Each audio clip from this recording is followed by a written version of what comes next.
Alô, alô, você ligado aqui no canal Catimbe Firula. Hoje nós vamos discutir como será o Campeonato Brasileiro do Atlético Paranaense. E para isso, o nosso time de craques aqui está pronto. Eu sou o Newton Portugal, estou aqui com o Renan Autoridade. Fala pessoal, tudo bom? E com o Júlio Neto. Fala galera, boa noite. O Renan vai explicar um pouquinho melhor pra gente como vai ser essa série de vídeos que já está rolando aqui no canal. Fala aí, Renan. Será uma série de 20 vídeos, todos eles falando de cada time especificamente do Campeonato Brasileiro. A gente já fez 2, do Atlético Goianiense e do Atlético Mineiro. E hoje a gente está fazendo do Atlético Paranaense. Eu acredito que vocês vão gostar bastante da explanação de hoje. E o Júlio tem mais uma mensagem para vocês aí. Cara, a mensagem é que se você quiser adquirir o Almanacão, o Almanacão contém curiosidades, informações de todos os times da Série A, você acessa o nosso link aqui embaixo na descrição, você vai para lá no nosso Telegram, e lá você vai poder fazer o download gratuito do Almanacão, e você vai gostar bastante, tem mais informações interessantes lá para vocês. E além disso, lá no nosso Telegram também vão conter promoções de diversos tipos, principalmente de camisas de times. O maior time da América do Sul vai estar lá. Maior campeão da América do Sul. Eu concordo. Tanto até a gente tá hoje, rapaz. A gente não combinou, não, tá? Não, rapaz. Não tem como discordar. Não tem como discordar. Isso aí não tem como discordar. Não só do Boca, do Brasil, da Argentina, mas vai ter diversas camisas de time do mundo inteiro e outros artigos esportivos, bolas, chuteiras e diversas coisas você vai encontrar lá. Então entra no nosso Telegram, pega o Almanacão, vai acompanhando tudo aqui conforme a gente vai falando. Como o Renan disse, esse é o terceiro vídeo, tem mais 17 para vocês verem ainda. E é isso aí. Júlio, manda bala, Atlético Paranaense. Rapaz, o Atlético Paranaense, né, que a gente se acostumou a ver, né, até ano passado, né, um time bastante ofensivo, essas coisas todas. Tá uma brisa esse ano, né, não tá o furacão todo. Parece que quando mudou esse escudo dele, esse uniforme, eu particularmente não gostei. Acredito também que a torcida do Atlético Paranaense não tenha gostado, né. Mas começou o brasileiro muito irregular, né? Com uma campanha com 3 jogos, ele teve 4 derrotas consecutivas, se eu não me engano, e do começo, sendo 3 jogos sem marcar gol. É uma coisa que a gente é difícil ver o Atlético Paranaense sem marcar gol, né? Mas isso aí se deve, né, a diversos fatores, né? A saída de alguns jogadores do time do ano passado, né, que foram para outros clubes, se transferiram. O Bruno Guimarães está brilhando lá fora, no Lyon. O próprio Rony, que se transferiu para o Palmeiras. O Marco Ruben, que era o grande centroavante da equipe. Jogadores importantíssimos aí. O próprio Bruno Nazário, que está no Botafogo. Era uma peça importante ali na reserva, né? Sim, era uma peça importante que entrava toda hora, né, na equipe. Era um jogador importante, né? Sim, sem sombra de dúvidas. O Atlético Paranaense, ele tá com um problema litigioso com a Globo, né, que é a detentora da transmissão dos jogos do Brasileirão. E por conta disso está perdendo uma receita muito grande, porque a receita do campeonato é dividida de 3 formas. Primeiro, a posição no campeonato do ano anterior. Segundo, a quantidade de jogos transmitidos. E terceiro, igualitariamente. Só que essa parte de jogos transmitidos o Atlético não está tendo. Porque devido a esse litígio que está tendo entre Bolsonaro, Globo e o próprio presidente Petraglia do Atlético Paranaense, que tomou a parte do Bolsonaro e está lutando por essa MP, que ainda é um projeto, ainda não foi consolidada, está fazendo com que o clube perca muito dinheiro. Isso é fato, é fato. Você vai ver no final do campeonato, se você for ver as receitas oriundas de transmissão, o Atlético vai estar lá embaixo, por causa desse litígio. E até por isso eu acredito que a política de contenção de gastos, que o clube já tem há algum tempo, que costuma reduzir os gastos mesmo, ter uma folha dentro dos limites e da capacidade do clube, isso esteja atrapalhando um pouquinho, porque diminuindo essa renda, consequentemente você não consegue repor peças, de repente, necessárias para fazer com que o clube renda o esperado esse ano, entendeu? E sem contar a questão do Covid também, né, que sem público diminui muito a renda também do Atlético Paranaense, que era uma torcida que está sempre no estádio, né? O Covid foi tão pesado com o Atlético que até o Dorival teve, e justamente no momento em que ele começou a se ausentar do clube, o time começou a perder. Então é mais uma situação em que o Covid atrapalhou o Atlético esse ano. Sim. E uma coisa também fora do financeiro é que o Atlético Paranaense, as equipes que jogam com o Atlético Paranaense, elas não têm a transmissão normal, né? E isso acaba gera até uma antipatia de outros torcedores, o que é ruim para a imagem do clube, querendo ou não. Com certeza. Pessoas de outros estados que não tinham nada com o Atlético Paranaense, que era um time até agradável de ver jogar, cria uma certa antipatia. Eu conversando com futebol, lógico, com amigos meus, todos criaram uma antipatia com o Atlético Paranaense, entendeu? Isso é ruim para a imagem do clube, essas coisas todas. Eu sou um cara que gosta muito de ver futebol, assim, eu tento acompanhar o máximo de jogos possíveis durante a rodada, e confesso que em algumas situações eu gostaria de ter visto mais o Atlético. Eu não consigo ver os jogos deles, a não ser, a única transmissão que existe é a transmissão para fora do país, se eu não me engano. A DAZN Internacional transmitiu, acho que o jogo do Vasco com o Atlético Paranaense. Isso. Mas assim, você só consegue ver se você entrar numa pirataria, né? Você conseguir acessar algum site que transmite os jogos no estrangeiro para tu conseguir assistir aqui. Então fica meio complicado, é meio difícil você assistir o Atlético. Então até mais difícil para você analisar assim, com mais detalhes o próprio elenco e como ele está se desenvolvendo no campeonato. Para quem não é torcedor, né, do Atlético, você sente uma dificuldade de entender melhor o que acontece dentro de campo, porque você fica refém de outras mensagens que vêm e às vezes já tem um viés e você não consegue formar a tua opinião pura e simplesmente, né?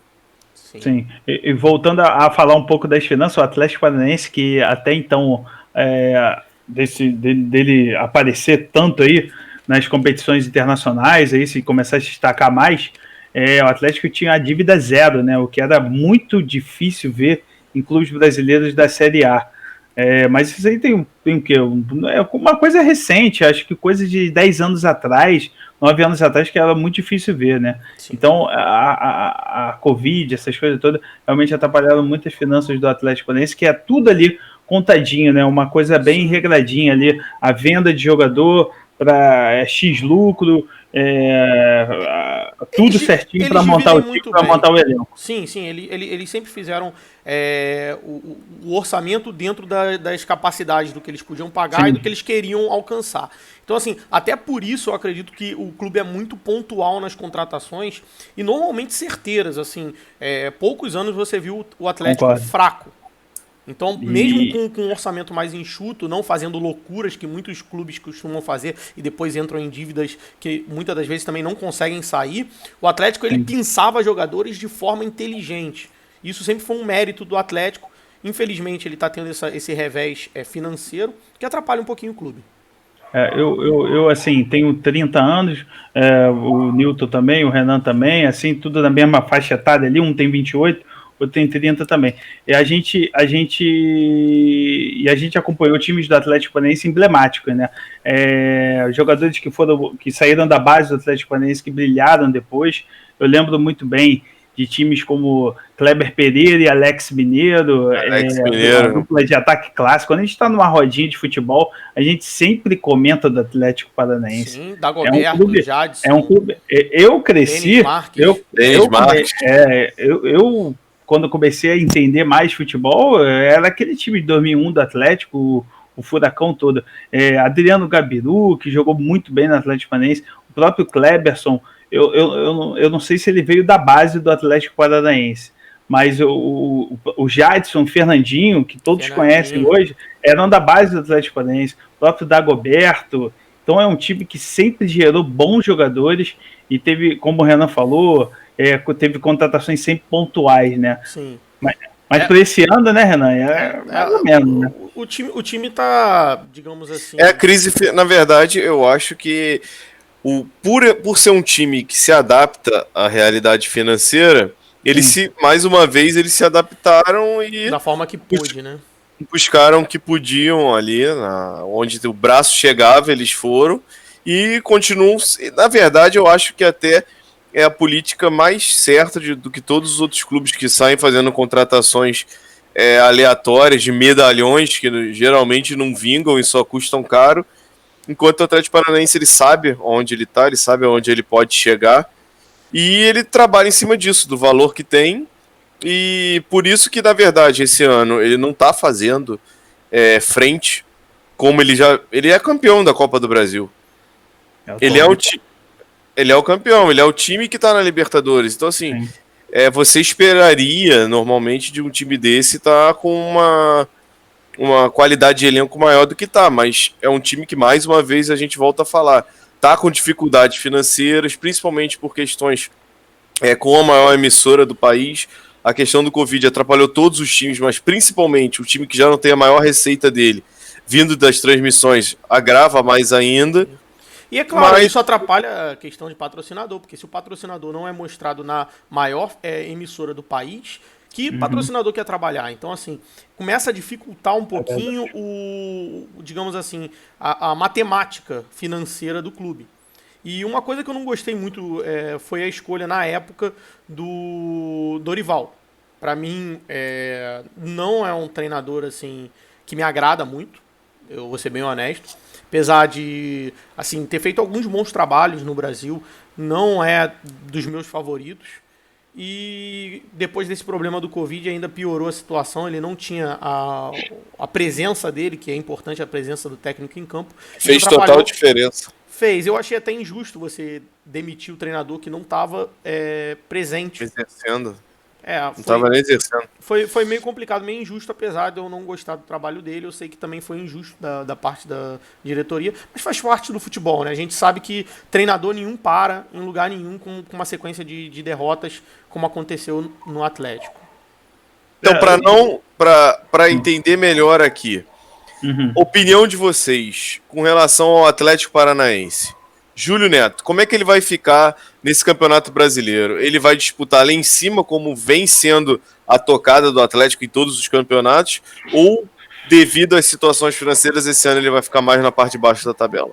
Olha, como eu falei, ele começou irregular o campeonato, mas tem muito campeonato para rolar, mas pelas contratações do Atlético Paranaense, acredito que não vá mais contratar para o brasileiro o Giovani, que não entrou muito bem na equipe, o próprio uma aposta, né, o Walter, né, que a gente nem comentou aí, Walter que ainda não ingressou no time ainda do Atlético Paranaense, um bom atacante, mas é aquilo, é aposta, você não sabe se ele vai voltar aquele peso dele, então... ele nunca, na verdade, ele nunca esteve em forma. Em forma, é uma aposta, literalmente. Sim, e o próprio Marquinhos Gabriel, né, que chegou, é um jogador aquele que gera uma promessa, será que vai vingar? São promessas que são promessas há muito tempo. Todo ano, então, pelas... Sim, Renan. Pelas contratações do Atlético Paranaense que não vingaram, eu boto ele no meio de tabela. Vai brigar ali por 11º. Sul-Americana, então. Sul-Americana. E é um time que não tem grandes pretensões também nos outros campeonatos, principalmente agora Libertadores, que vai começar já. Tem um grupo difícil, um grupo cascudo. Copa do Brasil que tá para chegar, né? Também eles entram nas oitavas, né? Isso, exatamente, Renan. E voltando a falar só da Libertadores, é um grupo cascudo com Peñarol e Colo-Colo que camisa são camisa jogam sozinho na Libertadores. Então, para mim, como o Nil perguntou, brasileiro, meio de tabela, e nas outras competições sem pretensões nenhuma. Renan, a autoridade. Para mim, teria time para chegar um pouquinho mais do que meio de tabela, mas levando em consideração o início de campeonato e a falta de liga que esse time deu, se mostrou, eu acredito que meio de tabela, talvez ali... Se começar a dar certo, o treinador que chegou... Já chegou algum treinador? Não, né? Não, por enquanto é o interino, Eduardo, né? Barros, interino. Treinou a equipe ano passado. Se ele continuar treinando a equipe der alguma liga, acertar as coisas lá, pode de repente sonhar ali em conseguir, se surgir G8 e tal, conseguir uma vaga até o final do campeonato. O campeonato é muito longo ainda. Mas, minha opinião também, meio de tabela. não vejo muito superior a isso. Do jeito que a banda toca, até pode ficar abaixo disso. Então, Levando em consideração esse início de campeonato e também as contratações, eu tô com vocês. Eu acredito que o meio de tabela e a tendência é que se mantenha ali na Sul-Americana até o final do campeonato. Porque não tem perspectiva de mudança nenhuma. E dividindo as atenções com Copa do Brasil e Libertadores, a tendência é que o time se atrapalha. Caia de produção, porque vão ter que ter rotações. Falta de elenco, né? O que a gente está mais vendo aqui no Campeonato Brasileiro são diversas rotações, técnicos que antigamente mantinham o mesmo time jogando praticamente todos os jogos, ou tiravam peças pontuais quando era suspenso e tudo mais. Agora está praticamente um rodízio. O jogador está um pouco cansado, ele já vai para o banco e vem outro. Então, assim, o Atlético Paranaense não tem esse elenco para poder trabalhar em 3 competições, sendo que a Libertadores é a principal competição de todo mundo que joga ela.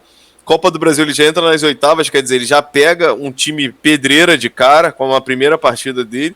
E no Brasileiro, todo jogo é uma final, em tese, né? Porque ainda mais na situação que o clube tá, né?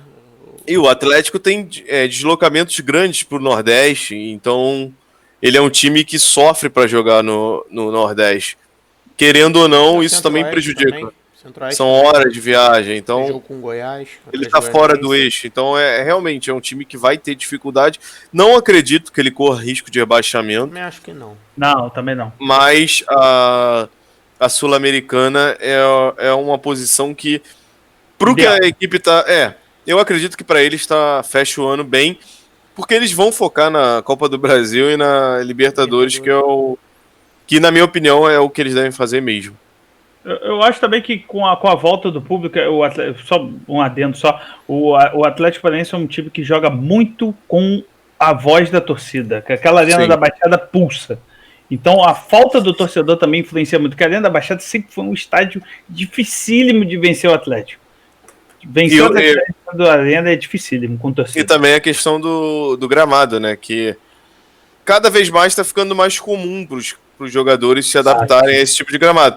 Exatamente. Mas ele ainda é um diferencial para os outros times do restante do Brasil. Então, mas até que em casa, sem a torcida, o Atlético também não está sendo... Sim. Esse ano está sendo atípico. Bicho-papão, ele está tendo bastante dificuldade jogando em casa também. Mas eu queria perguntar para vocês agora... O que vocês acham que pode vir como técnico aí do Atlético? Já que a gente tocou nesse ponto, vocês têm alguma ideia, uma opinião, uma preferência? Cara, preferência não, assim, até porque nomes aí no mercado são aqueles velhos conhecidos. Parece que Mano Menezes está aí disponível no mercado, mas... Mano tá na Bahia. Tá em negociação com o Bahia. Eu acho que já fechou. Já fechou com o Bahia, né? Ney Franco parece que tá tentando. Ney Franco vai pro Cruzeiro já. Sim. Ficou o Anderson agora, né? Que tá demitido. O Anderson não é uma boa para explodir. O Atlético tá numa Libertadores. O Atlético tá começando as oitavas de final de uma Copa do Brasil. É um clube que veio o atual campeão da Copa do Brasil, entendeu? Então é um time que... É um cara que é abaixo do nível, né? Eu aposto... Cara, eu ficava com o Eduardo Barros. Eduardo Barros fez uma campanha boa no passado. O Thiago Nunes saiu, o Eduardo Barros ficou invicto no Atlético Paranaense. Tudo bem que ele pegou o time já mamata, né? Vou falar aqui, a mamata do Thiago Nunes, o time formadinho ali. Mas é um cara que já treinou o time principal. Já sabe. Eu ficaria com o Eduardo Barros. Eu também. Uma boa também. Eu acho que, na minha opinião, seria... o tiro menos errado, botando assim. Isso, né? Você erra menos fazendo isso. Até porque ele tem o controle ali do elenco, né? Ele é um cara que vive o dia a dia do Atlético Paranaense, sabe as dificuldades, sabe o que vai encontrar dentro de campo. E os próprios jogadores, né? Tem um certo carinho por ele ali dentro. Então... E você levando em consideração o que há no mercado, eu não vejo alguma peça que se encaixe perfeitamente. Talvez o Barroca, que treinou o Curitiba e conheça muito bem o Atlético, por ter jogado Mas diversas fazer vezes. essa transição assim direto é meio difícil, hein?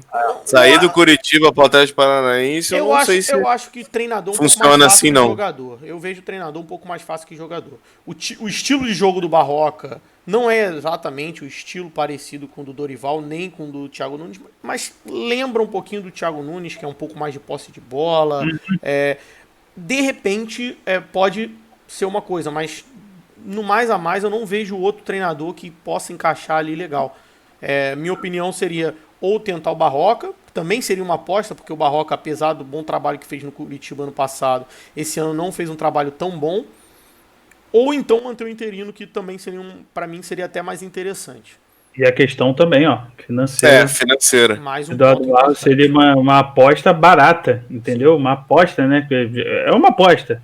A gente não sabe se ele vai vingar. Mas o próprio interino já tá lá, então é uma economia. Até efetivar ele, você já tinha ele no clube, então. Sim. Então, assim. Eu ia falar que Valentim, mas acho que o Atlético Paranaense vai me matar. O Valentim até tem uma ligação com o Atlético Paranaense, foi jogador, mas acho que a torcida do Atlético Paranaense vai dar uns dislikes aqui nesse vídeo. Eu acho que ninguém atura mais o Valentim. Eu acho que não tem mais nenhum torcedor que ature o Valentim. Não tem ninguém mais que queira o Valentim no time. Mas pra gente fechar mais um episódio dessa série, Júlio Neto, palavra final. A palavra final é agradecer mais uma vez aí para a galera que tá assistindo aí nosso terceiro vídeo. Espero que vocês tenham gostado. E força aí pro torcedor do Furacão para que ele volte a ser Furacão, né? Sair dessa brisa aí. Renan Autoridade, palavra final. Eu também queria agradecer todo mundo que tá vendo aí. Eu acredito que cada vez mais os nossos vídeos vão melhorando em qualidade e a tendência é que fique cada vez melhor para vocês, que vocês gostem bastante. E o torcedor do Atlético, realmente força, o ano não vai ser igual ao ano passado, difícil você ter um ano tão vitorioso como o do ano passado, foi um ano de glória. Inclusive, se o torcedor quiser escrever aqui nos comentários a opinião dele, se é contrária à nossa, se ele tá junto com a gente achando que o Atlético tem que focar nos outros campeonatos e no Campeonato Brasileiro vai ficar ali na Sul-Americana, escreve aqui embaixo nos comentários que a gente vai ler tudo e vai comentar também. Eu tenho uma curiosidade, aproveitar que os torcedores já vão escrever aqui embaixo, que eu tenho certeza disso, opinar desse escudo e a camisa do Atlético Paranaense. Eu queria ouvir você, torcedor do Furacão, porque eu não gostei, eu queria vocês, torcedores. E para finalizar, se inscreve no canal. É muito importante que você se inscreva no canal e ative o sininho para receber todas as notificações. Final de rodada, a gente vai começar a fazer lives comentando lives pós-rodada. Exatamente. E não só no Campeonato Brasileiro. A gente está começando o Campeonato Brasileiro, mas vai ter Libertadores, vai ter Copa do Brasil. Então vocês fiquem de olho. Sul-Americana. Ativem o sininho para vocês saberem quando a live começar. Tá beleza, pessoal? É isso aí, pessoal. Eu também queria agradecer muito a presença de vocês aqui, por vocês terem acompanhado esse vídeo completo. Queria pedir para vocês darem uma olhada nos 2 vídeos anteriores que a gente fez, Atlético Mineiro e Goianiense, e aguardar os próximos. Se inscrever no canal, como é que o Renan falou, ativa o sininho, você vai receber os próximos vídeos. A gente vai vir agora com Bahia, que é o nosso próximo vídeo, para você acompanhar também. E não esquece, aqui embaixo tem o link do Telegram, você se inscreve no nosso Telegram, você vai receber o almanac assim que chegar lá. E também vai ter promoções ali praticamente diariamente de produtos esportivos, camisas de futebol, chuteiras e tudo mais. E o que você puder fazer, também compartilhar com a galera no grupo de WhatsApp, mandar aí pro cara que gosta de comentar futebol, gosta de assistir sobre futebol, mandar o nosso link. O grupo da Pelada. O grupo da Pelada. E no mais é só isso, pessoal. Obrigado aí, valeu. Abraço. Tchau, tchau.